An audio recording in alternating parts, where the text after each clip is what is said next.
आपण पाहत आहात महाराष्ट्र न्यूज मराठी, एक ध्येय परिवर्तनासाठी। ईव्हीएम हटाव देश बचाव भव्य दिव्य मोर्चा। ईव्हीएम हटाव देश बचाव याकरता मोर्चा अकोला अशोका वाटिका येथून काढण्यात आला। दिनांक 16 जानेवारी 2024 रोजी देशातील सर्व निवडणुका ईव्हीएम आणि व्हीव्हीपॅट सोबत न घेता बॅलेट पेपरवरच निवडणुका घेण्यात याव्यात, हेच आमची मागणी। आम्ही सर्व भारतीय या नात्याने एक घटनात्मक नैतिक कर्तव्याने भारतीय संविधान अनुच्छेद क्रमांक 19 क व्या अभिव्यक्ती स्वातंत्र्यानुसार आम्हाला जे मूलभूत अधिकार दिलेला आहे त्यानुसार आम्ही आपल्या सर्व देशवासियांच्या वतीने हे निवेदन आपल्याशी सादर करत आहे। डॉक्टर बाबासाहेब आंबेडकर यांनी मसुदा समितीच्या अध्यक्षांच्या नात्याने 395 अनुच्छेद 22 भागात 8 परिशिष्टे असलेली भारताचे संविधान 26 नोव्हेंबर 1949 रोजी तत्कालीन घटना समितीचे अध्यक्ष डॉक्टर राजेंद्र प्रसाद यांना इतर सहकाऱ्यांच्या उपस्थितीत देशाला समर्पित करून प्रदान केली आणि तिची अंमलबजावणी 26 जानेवारी 1950 ला अंमलात आणून हजारो वर्षाची परकीयांची गुलामी नष्ट करण्याचं पहिले पाऊल देशानं टाकलं। आमच्या भारतीय जनतेचे सार्वभौमत्व, स्वातंत्र्य, समता, बंधुता आणि न्याय या लोकशाहीच्या मूलभूत संकल्पनांचा आविष्कार करण्याची संधी हजारो वर्षांनंतर जनतेला, आम्हाला आणि लोकशाहीच्या सर्व जबाबदार घटकांना मिळाली आणि आमच्या देशाने 26 जानेवारी 1950 पासून आणि त्यानंतर 1952 पासून पहिल्या सार्वत्रिक निवडणुका घेऊन देशाने लोकशाहीच्या प्रथमच प्रवासाला सुरुवात केली। काही वर्षांनी या देशाला साधारणपणे 30 ते 40 वर्षांनंतर लोकशाहीतील या मूळ संकल्पना अदृश्य होताना दिसू लागल्या। त्यामुळे देशाला असंख्य व्याधीने त्रस्त करण्याचं काम येथील लोकशाहीतील जबाबदार घटकांनी केले। म्हणूनच वरील इशाऱ्यानुसार आजच्या काळात या संविधानाच्या आत्मा नसलेल्या सापळ्यासारखी अवस्था झालेली दिसत आहे। त्याचं मुख्य कारण या देशाला जोडलेला मोठा रोग म्हणजे भ्रष्टाचार आहे।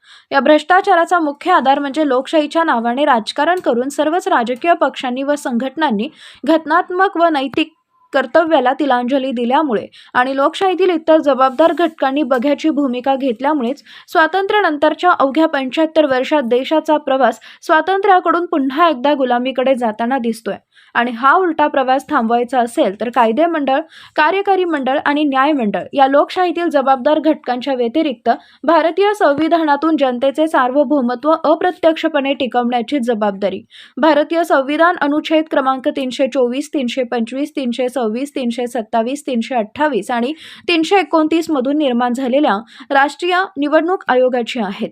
आणि जेव्हापासून या निवडणूक आयोगाने इलेक्ट्रॉनिक वोटिंग ईव्हीएम मशीनद्वारे निवडणूक घेण्यास सुरुवात केली, बॅलेट पेपर बंद करून, तेव्हापासूनच आमच्या देशाच्या स्वातंत्र्याकडून गुलामीकडे प्रवासाला उलट्या दिशेने सुरुवात झाली आणि जर हा उलटा प्रवास थांबवण्याचा प्रथम प्रयत्न मुख्य निवडणूक आयोगाने केला तरच ते शक्य आहे।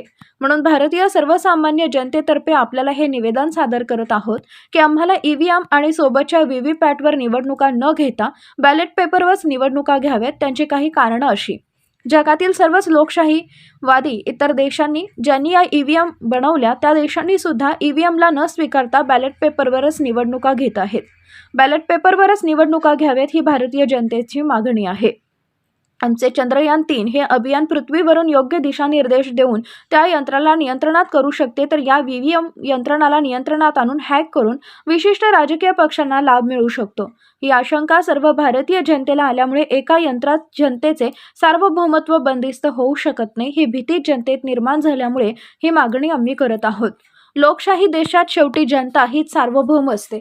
म्हणूनच ईव्हीएमवर निवडणुका न घेता मुख्य निवडणूक आयोगाने बॅलेट पेपरवरच निवडणुका घेऊन लोकशाहीला बळकटी आणण्याचं काम करावे। येत्या 2024 मध्ये सर्व निवडणुका ईव्हीएमवर न घेता आम्ही बॅलेट पेपरवरच घेणार आहोत अशी घोषणा करावी, हीच आमची सम्राट अशोक सेनेकडून मागणी। या आंदोलनामध्ये सर्व सामाजिक व राजकीय पक्षातील कार्यकर्ते उपस्थित होते। जय भारत, जय संविधान, सम्राट अशोक सेना, महाराष्ट्र राज्य।